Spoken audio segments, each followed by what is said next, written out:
and I think that also leads into kind of my, bigger frustration with like the black church, where you have this thing where black churches, and I'm an organist, so I'm in these churches, Mm-hmm. and you like how they allow themselves to be like speaking platforms for, you know, Democratic politicians who only come around when it's time to vote during these elections, right? Local elections or what have you.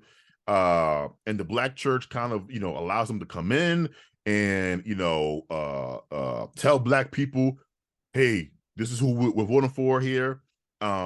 We don't see them again. We don't have conversations about, hey, this person just voted for this bill here that is really harming us. There, we didn't have any of those conversations. And Al Sharpton, to me, is the worst of both of those things. The black elitist, who is also a representation of what I think is the black church pimping their people out to the Yep. Democratic Party.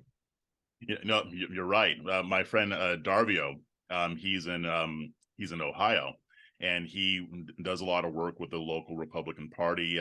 He was helping like a candidate with their campaign, and some of the stuff he told me has like blew my mind. Like the Democratic machine is so entrenched in these communities that they're able to wield a tremendous amount of influence for policies and measures that don't actually help black people. And he told me like behind the scenes, some of these black progressives will straight up admit what they're doing. They were saying, hey, this is how I get the bag, whatever. If they don't like these policies, they shouldn't be voting for them, but you're still pushing them.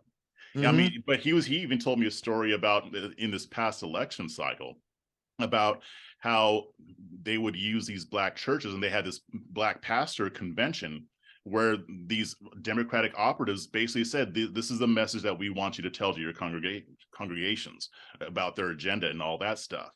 And so they have the pastors basically still preach that to their congregation, and then you get a lot of these policies that don't really help. And in a lot of areas, these churches are dependent on the local government for their funding because tithes have gone down. So it's a very tricky, very Nasty. and very clever. Yeah. Brilliant. I recognize the game. It's insidious. It is sinister. It is evil. But they played this very well. That's yet another reason why Republicans would have a hard time breaking through to black communities. It doesn't mean that they couldn't, but it goes really deep, to the point to where if you're a black person and you're a political consultant and you want to work with people's campaigns, you have to work with the Democrats. You just have to find the most conservative Democrat that you can, because if you dare to work for a Republican, and that Republican, especially if that Republican loses, you're blackballed.